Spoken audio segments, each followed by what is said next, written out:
Good evening and welcome to Scotland at 7, here live from Glasgow.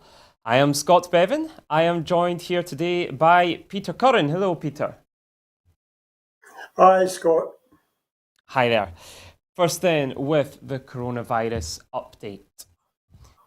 As of 2 p.m. yesterday, a total of 2,431,881 people in Scotland have been tested through NHS Scotland labs and UK Government regional testing centres since the start of the pandemic. Of these, 2,090,866 have been confirmed negative. 341,015 people have tested positive. There are 1,000 new cases of COVID-19 confirmed by a test. Although not everyone with the virus will display symptoms and not all those with symptoms will be tested. There are no new reported deaths of people who have tested positive. The number of patients in Scotland who have died from complications caused by the coronavirus infection now stands at 7,859. This number only includes those who have died having received a positive test for the virus in the previous 28 days. Of the people who have tested positive, 475 were in hospital last night, 65 of whom were in intensive care. As of 8 a.m. this morning, 3,998,627 people have received their first dose of the COVID-19 vaccination, and 3,092,102 had received their second dose. Today's figures for the total number of deaths have not been reported yet. The latest UK daily figures up until yesterday show that 129,158 patients who tested positive for COVID-19 have sadly died from their illness, an increase of 28 on the previous day. This number refers to deaths in all settings and not just hospitals. To our top story this evening then, 6 people have lost their lives in accidents on water in Scotland over the weekend. Police Scotland has reminded the public of the dangers of lochs and rivers following 6 water-related deaths across the weekend. Assistant Chief Constable Mark Williams said the number of deaths in open water this weekend is hard to comprehend, and my thoughts are with the families and loved ones of those affected. Warm weather can make open water swimming and paddling very inviting, but it is extremely dangerous, even for the most experienced swimmers or supervised children. The conditions can change very quickly and there are often hidden risks like deep water and strong currents. ACC Williams said, "The message I want to send to everyone is exercise extreme caution. It is better to keep a safe distance from water if possible. Tragically, this weekend has highlighted that open water is very, very dangerous. If you see someone in the water and distressed, call 999 immediately. Remember, you could get into difficulty yourself trying to help, so please take care and seek help as soon as possible." Peter, this is a very tragic story that we're hearing today of deaths that have happened over the weekend. What should the government be saying here, and what should people be doing? Is the advice going to simply be don't swim in lochs? Well, before we come to what the advice should be, the fact is there should have been advice given. I mean, this is not unforeseeable. Entirely foreseeable. If give it a hot day, they flock to waterways, they flock to Loch Lomond, and they're tempted to take a dip. So the advice should all have been in place in advance. And the reality is diving into open water is not diving into your local friendly swimming pool. So there should have been warning notices on the beach. There should have been patrolling vans, if you like, loudspeaker vans warning people of the danger of being in the water. And if budgets permitted it, and surely there should have been an adequate supply of trained lifeguards as far as they could in these places. I mean, it's really awful. In one case, it seems to have been a family of 3 or people closely related to each other who died. And you referred to the classic drowning accident compounding situation where somebody goes to the rescue of somebody else, and that's a second death. So, I mean, I'm highly aware of this. I was highly aware of it in my swimming days of the dangers of swimming waterways. I learned to swim in the Monkland Canal, by the way. Don't want to make light of a tragic subject, but that's where I learned to swim. Yeah, I mean, it has been unusually hot over the past few days, hasn't it? And of course, people Oh, are absolutely. tempted when they go down to the beach or to our lochs. People are tempted to go in for a swim, and I've done it myself. My family have done it ourselves, not too far out, but we have been Yeah. in. Um, should we not be doing this? Should the advice always be to stay away from open water where possible? Well, you come up against this. Life is not without its risks. Life is a series of risks intelligently confronted. I don't think it would be remotely possible for that kind of advice to work, especially in the context where people are experiencing a wide ranging restriction on their liberties in any case. But really, the commonsensical message should be got across to people, and perhaps one or two scary videos or statistics in advance. I'm all in favour of frightening people enough to make them realise that a real risk exists. Mm. Thank you very much, then, for that. In what has now become our daily disastrous climate change stories, southern Europe is battling wildfires. Wildfires burned in regions across southern Europe on Monday, fueled by hot weather and strong winds, as some northern countries cleaned up after a weekend of torrential rain and flooding. In Greece, Prime Minister Kyriakos Mitsotakis said firefighters had battled around 50 fires during the past 24 hours, and it was likely there would be more, with meteorologists warning that a further heatwave was a prospect. Fire service officials said negligence on farms and construction sites had been behind several incidents, many of which were in the southern Peloponnese region. No casualties were reported there. Conditions in southern Europe were in sharp contrast to the torrential rainstorms that lashed northern countries from Austria to England, following the catastrophic flooding in Germany and neighbouring countries last week. On the Italian island of Sardinia, firefighting planes from France and Greece reinforced local aircraft battling blazes across the island, where more than 4,000 hectares of forest were burned and more than 350 people evacuated. In Sicily, fires broke out near the western town of Iris. In Catalonia, more than 1,500 hectares were destroyed near Santa Coloma de Queralt, forcing dozens to be evacuated, although the blazes were 90% stabilised by today, according to firefighters and authorities.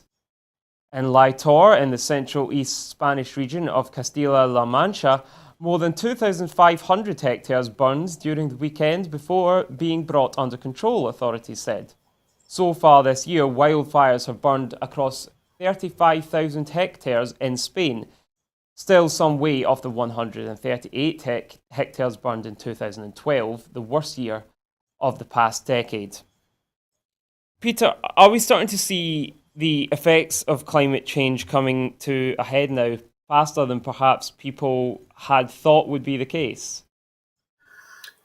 Oh, undoubtedly. And you don't have to take the word of a lay person like me for that. The top level climatologists are saying they are shocked by the speed and the acceleration of this, and that their forecasts of a couple of years back that we were a decade from the point of no return are beginning to look wildly optimistic. I mean, the very real question exists: has the world passed the point of no return in being able to cope with this adequately? So a huge amount is riding on this COP2 conference. I have to say the signs are not encouraging of reaching agreement. We're back to the old core national self-interest, and in particular the understandable horrific self-interest of countries that are not at the same advanced stage of technological development, and are saying, well, yes, it's all very well for you in the West that went through the period of all the fossil fuel burning and coal mining and God knows what to get a relatively stable economy. We're trying to achieve that, and you're asking us somehow to bypass that. It's like saying to people in the Argentinian rainforest, you mustn't seek a livelihood by doing the kind of things you've always done or by cooperating with big exploitative companies. The answer is we have to help these people to do it by perhaps massive cash injections. How we deal with a China that resists doing it is a question I have no answer for, and neither does anybody else at the moment. Yeah. Just a little correction to be made on the coronavirus figures. They were the coronavirus figures in Scotland for today. The figures for yesterday were the UK death figures. So just a correction on that. Peter, COP26 is less than 100 days away.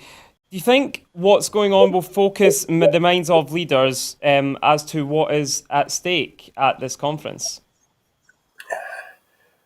I don't think what's going on will focus their minds, but I think their minds are focused. The real question is, will we change the focus of some of them, which is extremely negative? In fact, I would have to say the majority of them don't seem to have quite have grasped it. So to that degree, will the sharing of the knowledge of what we have now encourage them to come to some sort of rational strategy of agreement, or will it simply deepen the differences between them? This is the classic problem we're up against. I mean, we've got a sort of a laboratory for this in the European Union, which is doing great things at the moment and trying to get the 27 countries together on their approach. And they're a big enough power energy block to do something significant. But even there, they're having the small group of perhaps the less developed countries saying it's all very well for you highly developed people at the top end to say you must stop doing this and that. For us, it's a matter of economic survival. We've got to be allowed to be brought up to your level. But the timescales are inexorable. I mean, there can be no shadow of a doubt left about where we're heading on this. Yeah. I mean, I'm old enough to say, well, I probably won't experience it, but I've got a family to the fourth generation who will. I've got great grandchildren. These are the things that should be concerning everybody. So somehow we have to not only hit the intellectual button and the economic button, we've got to hit them right in the heartstrings and the emotional button and say, you're not just doing this to the world. All the money you have will not buy you out of the impact of this. Yeah. And we see the appalling revelations about ExxonMobil distorting facts over decades to maintain their extraction of oil and funding fake news, for the lack of a better word. It's a worrying prospect. Well, that's a very good point, isn't it? That the oil companies that are now saying that they are cleaning up their act and that they are putting money into this and they want a just transition, etc. They have known about this far longer than a lot of the rest of the public have done since the early 1980s, late 1970s. That climate change was being increased by their own actions and man-made actions. And yet they have, as you say, put money into creating a narrative that said that wasn't true and that, lobbying governments to continue to increase oil exploration. So should we be listening to these people in the oil industry, or should they be taken out of the conversation and simply be told this is what you need to do? Well, real politics says that there's no point in taking moral stances on it, even though deep moral issues are involved. You've got to face the realities. Somehow we have to convince the oil industry that there's a way of doing this, which it won't be without sacrifice by anybody, but we must recognize they have a financial interest. We can't just dismiss them as brutal caricature capitalists. If we look very close to home, I would say that we have to get our own SNP, recently elected government, to start listening to its key Green partners. I mean, the SNP, as I have to say in so many things, does things well at the margins. And they do all sorts of little things which they publicise assiduously. But they're not addressing certain key fundamentals here. And they have to do that with our own oil industry unaffected. And they'll have the full backing of the Scottish Greens in that. I know people say, well, the Greens are airy-fairy, they're not in power. The fact of the matter, whether the Greens are in power or not, the message they are sending is accurate and scientifically true. The Scottish government has to listen to this and get a grip of it. Yeah, I'm not we suggesting we'll change the world, but we are, after all, hosting the conference. And Scotland, throughout history, has punched above its weight as an exemplar, as an initiator, as a creator. And you've got an item coming up which perhaps relates to that in the police. So, yes, we have to listen, but we have to recognise it's about balancing interests, but against this inexorably ticking clock. mm, It won't. It's like the virus. It won't stand still. A quote I've quoted many times recently, and I make no apologies for it. If you want to make God laugh, tell him what your plans are. yeah, We can't say, well, we must wait for this, and we must phase it in, and we must do this. The Peterhead carbon capture thing is a classic example. Their time frame set out in the little bit shows them just beginning to actually do the things in 2027. That's 6 years ahead when they only have 8 years, if that. yeah. We saw discussions recently in Westminster where the SNP were claiming that the UK government was undermining Scottish attempts to tackle climate change by simple things like the fact that Scottish startups for renewable energies had to pay to access the grid, whereas in England they get paid to access the grid. Why is that?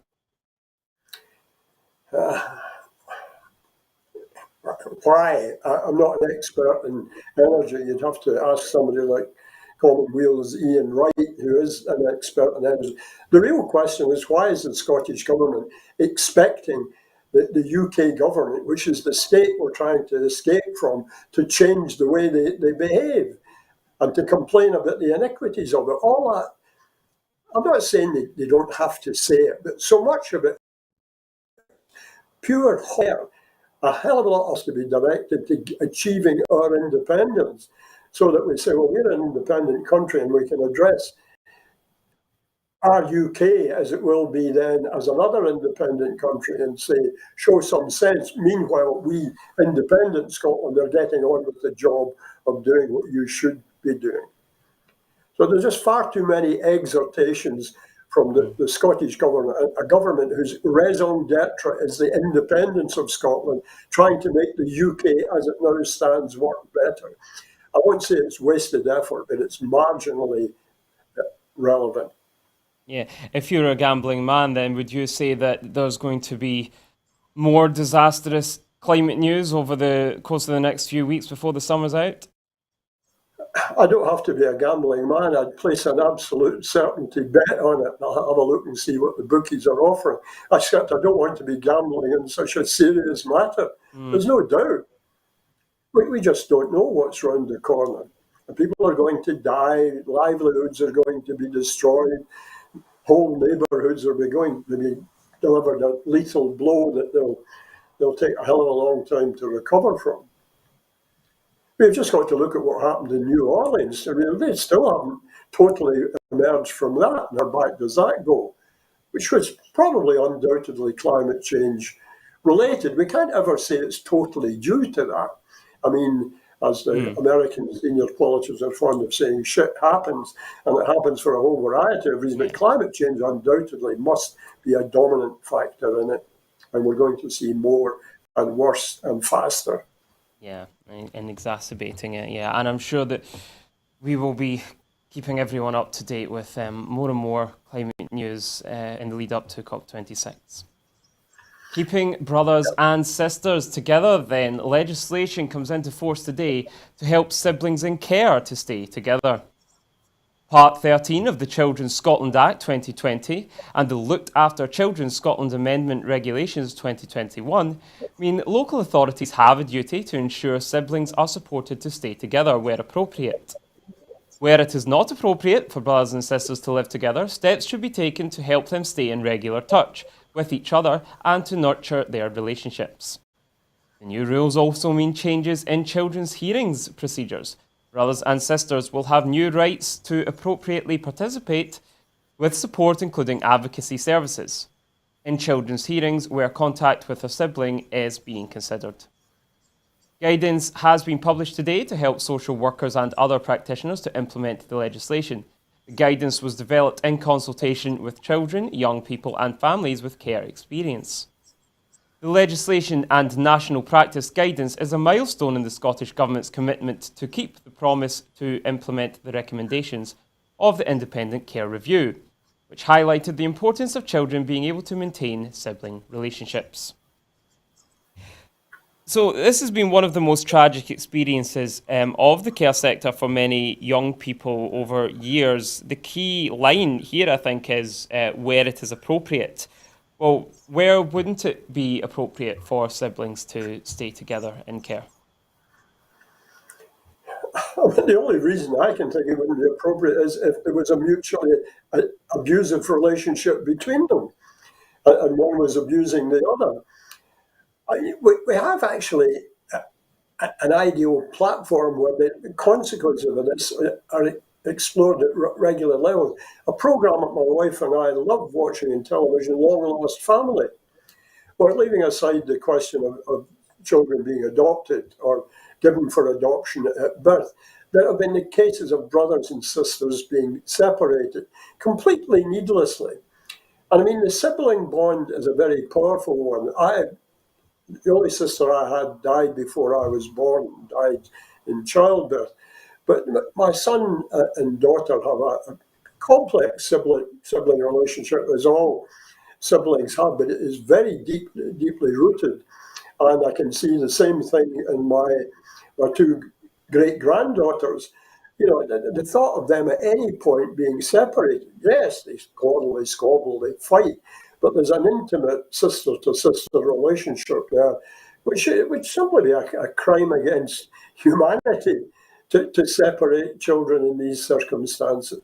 Mm-hmm. Bad enough to go into care and be separated from all that you know of traditional family, to be torn apart from the one other member of the human race that you have a unique bond with is appalling. And the social services have been consistently bad at it. Some things that have happened over the decades amount to a crime. There's no other word for it. Transportation of children, a whole range of things like that. And for some, you have to accept that the road to hell is paved with good intentions. But in many cases, it's the selection of staff to demand these things. I mean, there should be some sort of humanity test that people are subjected to before they're allowed to get anywhere near such decisions. Yeah. You described it in very, very strong terms there as a crime against humanity. Do you think that one of the reasons for it perhaps is the fact that people, when they want to be foster carers, they feel that taking on too many children at the one time is something that they won't be able to do, but they want to be able to help, so they want to take on perhaps one child, but there's not enough people that are willing to take on 2, 3, 4 children, and that might be why this has led to this situation. Well, that's a resource problem. It's undoubtedly a problem. You can never ignore the problem, the limitations that resources impose. But there should be an absolute pre-core bedrock supposition that whatever these problems are, they will be dealt with in another way other than the separation of children. The separation of siblings to make it easier for either of them to be adopted is not a solution that should ever be acceptable. Mm. Thank you very much for that, Peter. Thank you. Moving on then, Met Police are investigating a prominent anti-vaxxer as her speech sparks fears for the safety of NHS workers. Fears have been expressed for the safety of doctors, nurses and other healthcare staff after they were targeted by anti-vaccine activists. Police are investigating comments made by Kate Shemirani, a former nurse, who has been struck off for using her position to spread COVID misinformation. During the latest anti-lockdown rally at Trafalgar Square in central London on Saturday, in a widely circulated public speech, she compared medical staff to Nazi war criminals, referred explicitly to their executions, and demanded that people gather the names of doctors and nurses in the UK. Scotland Yard said, "We are aware of videos circulating online showing a speech that occurred during a rally in Trafalgar Square on Saturday the 24th of July. Officers are carrying out inquiries to establish whether any offence has been committed. No arrests have yet been made. Peter, this is, I think, the surprising thing for many here will be the fact that this was a nurse effectively placing a target on the back of her colleagues. What do you think the police should be doing here? And I think it's important to point out as well that some of the things she said are proven nonsense. But what do you think that the police should be doing in this circumstance? Well, can I just say, Scott, this is a very complex question, and I know you have time budgets in relation to topics, but the ramifications of this are very wide. So I'll have to rely on you to chop me off when I'm going too far on it. I came to this yesterday by seeing a passionate and horror-stricken tweet, retweeting the speech and a video of the speech by an ICU doctor who was appalled, depressed, devastated after what he's been through during the pandemic to see this happening. I have no doubt that a crime was committed there. I mean, that is an appalling misrepresentation of the facts. By any standards, it's a threat. And I think that the police have to move on this with not quite draconian measures, very, very firmly and very fast. But the wider backdrop to this is extremely complex. There's an article in The Guardian today by, I've forgotten his first name, Harris is his second name, about the whole interaction between constitutional questions, and I count Brexit as a constitutional question, just as Scottish independence is a more obvious example of it, and the traditional right and left political spectrum. Now, we keep having people popping up and say right and left are no longer relevant in politics. Well, they sure as hell are relevant. The problem is the manifestation of right and left in politics has shifted. I can't understand why sometimes Tory voters behave in what is seen as a left-wing way and so-called Labour voters behave in what is a right-wing way.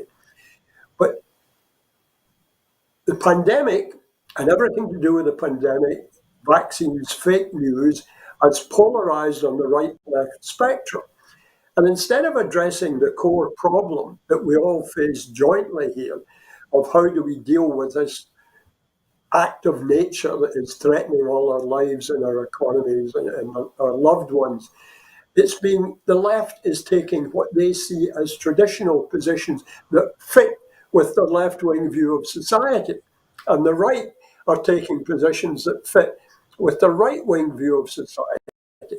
So the anti-vax are not just arguing anti-vax because of deep convictions about that. They're arguing from a wider perspective of the right, of a distaste for the state, a distaste for regulation, a distaste for the state intervening. And the left are reacting because they applaud a firm state. They like more regulation. They like a structured society where the government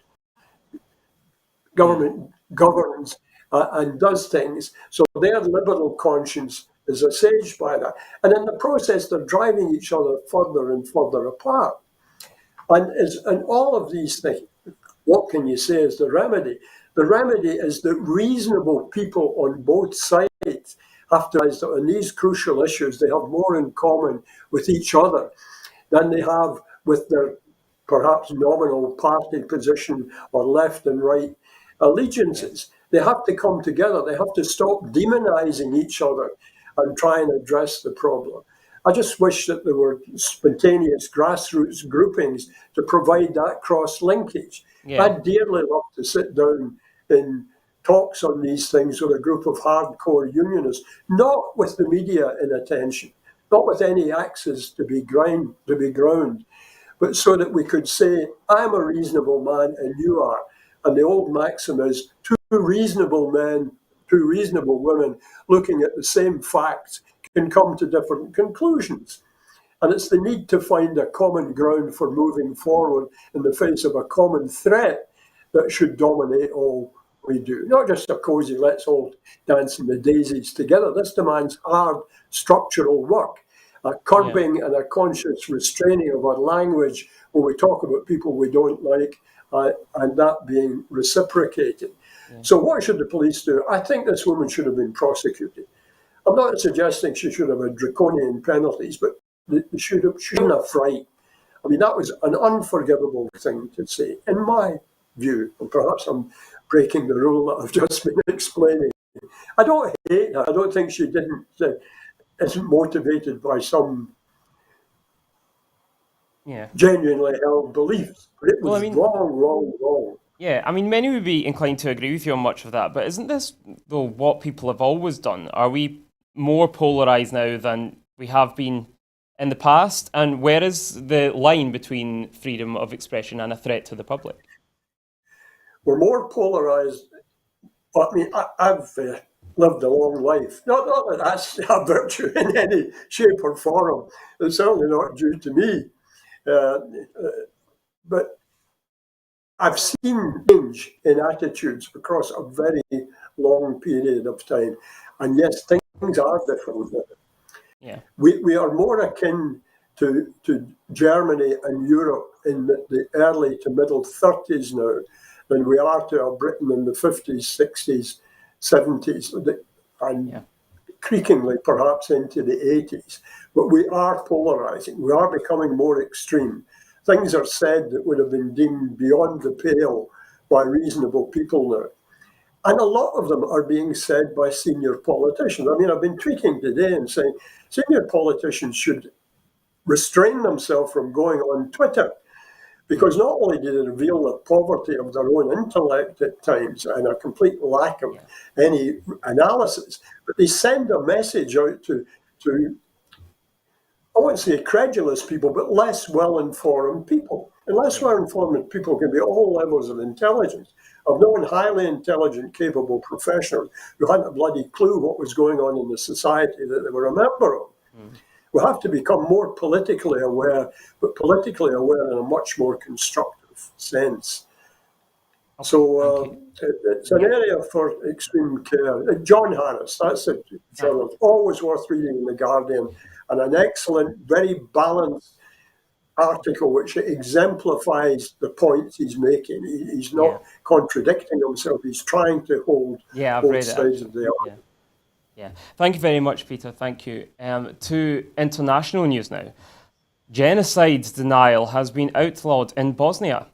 The top international official in Bosnia has outlawed denial of genocide in the Balkan country to counter attempts by Bosnia's Serbs to deny the scope of the 1995 massacre in Srebrenica, Europe's only post-Second World War genocide. Valentin Isco, the outgoing head of Bosnia's Office of the High Representative, or OHR, introduced the changes to the country's criminal code on Friday, bringing in prison sentences of up to 5 years for genocide denial and for the glorification of war criminals, including the naming of streets or public institutions after them. The OHR is the top international body overseeing implementation of the peace agreement that ended Bosnia's 1992 to 1995 war. It has the authority to impose decisions or dismiss officials who undermine the post-war ethnic balance and reconciliation efforts among the Bosniaks, who are mostly Muslim, Bosniaks, Serbs and Croats. The International Court of Justice and the International Criminal Court for former Yugoslavia declared the Bosnian Serb killings of more than 8,000 Bosniaks that took place in Srebrenica during the Bosnian War as genocide. However, Bosnian Serb officials and neighbouring Serbia have refused to accept the designation. Inzko said he decided to use his powers after waiting for years for Bosnia's politicians to act. He cited a refusal by the Bosnian Serb Assembly to withdraw decorations awarded to 3 convicted war criminals. Bosniak politicians and the relatives of the victims hailed Inzko's decision, which was swiftly rejected by Bosnian Serb leader Milorad Dodik, who is a member of Bosnia's multi-ethnic presidency and the top politician in the Serb entity called Republika Srpska. Bosnian Serbs have honoured their wartime leader Radovan Karadzic and military commander Ratko Mladic as heroes, although both have been convicted of genocide and sentenced to life imprisonment by the Hague-based tribunal. Inskol said his decision was not aimed at nations but individuals. Recognising the guilt of individuals allows people to unburden themselves from the weight of the past and move on towards a more promising future. He said, Kada Hodic from the Mothers of Srebrenica group for relatives of victims said, such a law should have been brought earlier. I welcome the decision anyway, she said. Without acceptance, there is no forgiveness, and I will not forgive until someone pleads for forgiveness. The Human Rights Commissioner for the Council of Europe, Dunja Mijatovic, also welcomed the High Representative's action, saying we must protect the truth, promote reconciliation, and educate future generations. Insko is leaving his post on the 1st of August following his resignation in May after 12 years in office. He will be succeeded by Christian Schmidt of Germany. My conscience dictates that I have no right to end my term while the convicted war criminals are being glorified, Insko said. This is something that's sort of hung over certain parts of Bosnia for many years, in that people have denied, in the same way that Holocaust deniers have denied things that happened during the Holocaust. There are people in Bosnia and beyond who've said that this didn't happen in the way it was reported. Why do you think that is? Well, why it is because some people don't ever want to believe uncomfortable facts. They don't want their deepest held beliefs, which are not entirely rational, to be challenged by facts. And so don't confuse me with the facts. But let's go back to some basic principles here. All my instincts tells me to applaud and endorse this legislation and what this person plans to do, because I was highly aware of the whole Bosnia crisis, could see the frightening echoes and parallels with Nazi Germany. And I would have said no reasonable person could look at these facts as presented and come to any other conclusion but that it was genocide. On the other hand, how do you deal with this? Well, you can always deal with major problems of a political opinion by saying that opinion is beyond the pale and it is criminal, and you will be. The problem is any regime in power can do that. So I ask myself, when this happens, what if another regime was in power and said anybody who argues against genocide is guilty of a crime? Does it begin with scapegoating, do you think? Do you think that that's where it starts? I'm in favour, forgive me, whenever practical, of counting mistaken beliefs, including dangerous mistaken beliefs, with reason and with facts. I was rerunning yesterday, to illustrate a certain point, a wonderful film of the 50s, Inherit the Wind, which was a dramatization of the events in the monkey trial back in America, where a young teacher was being prosecuted by the state for teaching evolution. And it was a great dramatic thing between Spencer Tracy as the rationalist lawyer and I've forgotten the guy who played the American politician, who was also a religious leader, who was arguing for the limitations of freedom in this. So it's a very difficult one, but we have to realize that had Hitler and people like him been curbed in some way at the earlier stage, then perhaps we would not have had the horrors of the Holocaust.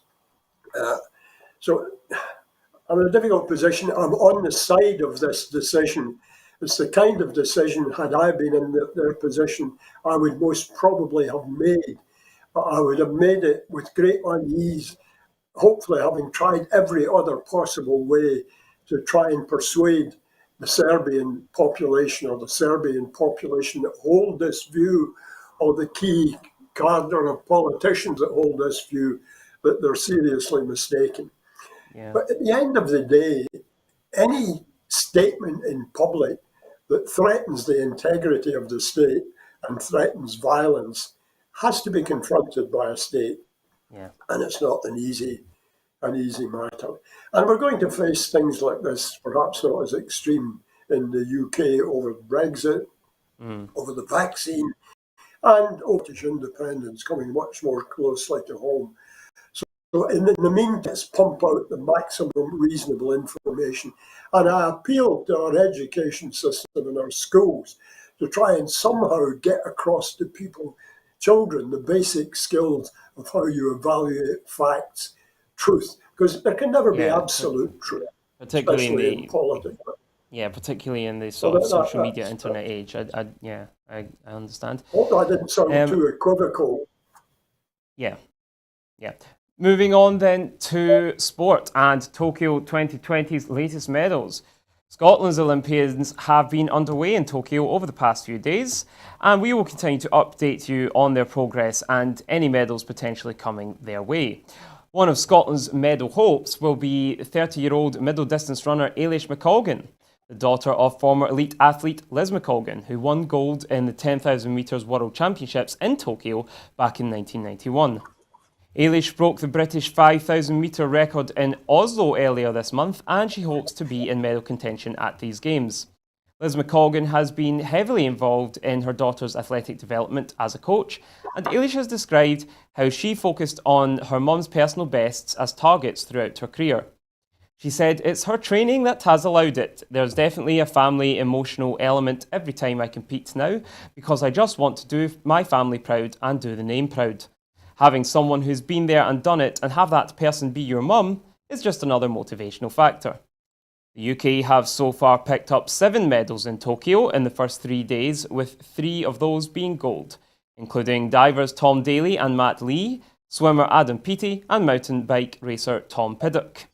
Meanwhile, Andy Murray will now not defend his 2 Olympic golds in the men's singles tennis after a thigh strain has prompted him to withdraw from the tournament yesterday. He will, however, continue to compete in the men's doubles alongside doubles partner Joe Salisbury. The pair will take on the German duo Kevin Krawitz and Tim Putz in their second round match tomorrow. Home nation Japan currently sit atop the medals tables with 8 golds. The UK contingent are currently sitting in 5th. There are some good things coming out of that and coming out of the Scottish side of the medalists, hopefully within the next few days. Tragic, of course, to hear about Andy Murray having to withdraw. Police Scotland then are saying that the new International Academy has now been opened by Nicola Sturgeon. Police Scotland's new International Academy was opened today by First Minister Nicola Sturgeon. The academy, based at Police Scotland headquarters, Tullyallen, enables shared learning across the world and builds on policing in Scotland's rich history of global cooperation. Among other projects, the work of the Academy will welcome senior police officers from the United States to Tullyallen to attend the Federal Bureau of Investigation's National Executive Institute, the first time the course has been held out with the US in over 10 years. Police Scotland has also delivered 3 online workshops with officers in Colombia, focusing on violence prevention approaches in Glasgow and community engagement approaches in Edinburgh. The Academy is based at Police Scotland headquarters Tullyallen, also the site of the Scottish Police College. Opening the Academy, First Minister Nicola Sturgeon said Police Scotland rightly has a strong international reputation for delivering excellent training overseas and in Scotland, exemplified by its partnerships with organisations and forces around the world. The last 16 months have shown once again the expertise and professionalism of police officers right across the country. The International Police Academy will see officers share expertise with and learn from overseas police forces, contributing internationally as global citizens. It will strengthen ties underpinned by ongoing work with police forces overseas, including to modernise systems used by Zambia's police service to support recording and investigation of gender-based violence, backed by $162,000 of Scottish Government International Development Programme funding. Is this the future for police forces across the globe then, to work closer together and to deliver training unilaterally among each other's police services? Do you think that's a positive thing? Excuse me again. Before I answer that, Scott, can I just check, did you want me to say anything on the Olympics? You are more than welcome to. I think it's really sad what's happened to Andy Murray. As a big Andy Murray fan, I think that possibly should he be listening to his body now and realizing that tragically his sort of 18 years at the top are coming to an end in men's tennis. I don't know. I don't know. Well, first of all, I'm probably the last man in the world to ask a commentary about anything in sport because I'm not particularly a spectator sport of any shape or form fan. I've played sport in my time, I've enjoyed it. My sport, such as it was for a brief period, was judo. Uh, Having said that, the Olympics goes way back in our world history and has huge overtones surrounding it. I would welcome, in normal circumstances, welcome the fact that Britain has done remarkably well, and as I understand, there's something like fourth place.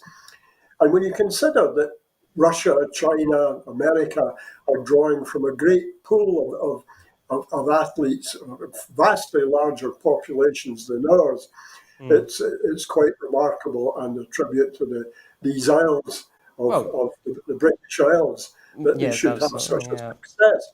And at the last Olympics, Unfortunately, yeah, sorry, at the last Olympics in Rio, the UK team came in second in the overall medals tables and third, of course, in 2012. So, we're yeah, starting to well, get used to you can doing look at it quite as a well. step backwards, I suppose. What bothers me now is that the very way the Olympics are structured, the International Olympics, it's not just Greece anymore in its original form. They are structured around a flag and a national identity and a sovereign country.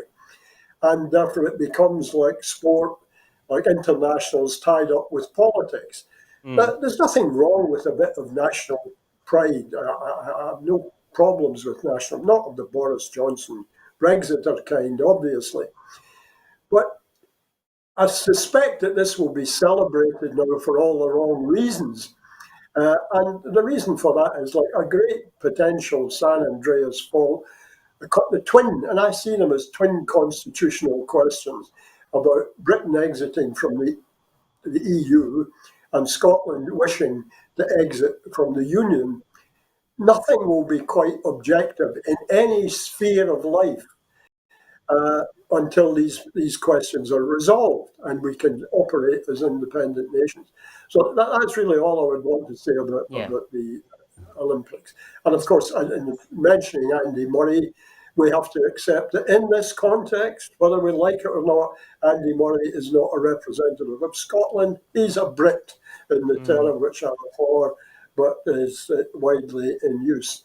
So I have that to say. So that's really all I would have to say on Just the very quickly Olympics. on Police Scotland, then, working closely with the FBI and other police services across the world. Do you think that's a positive thing? Oh, yes.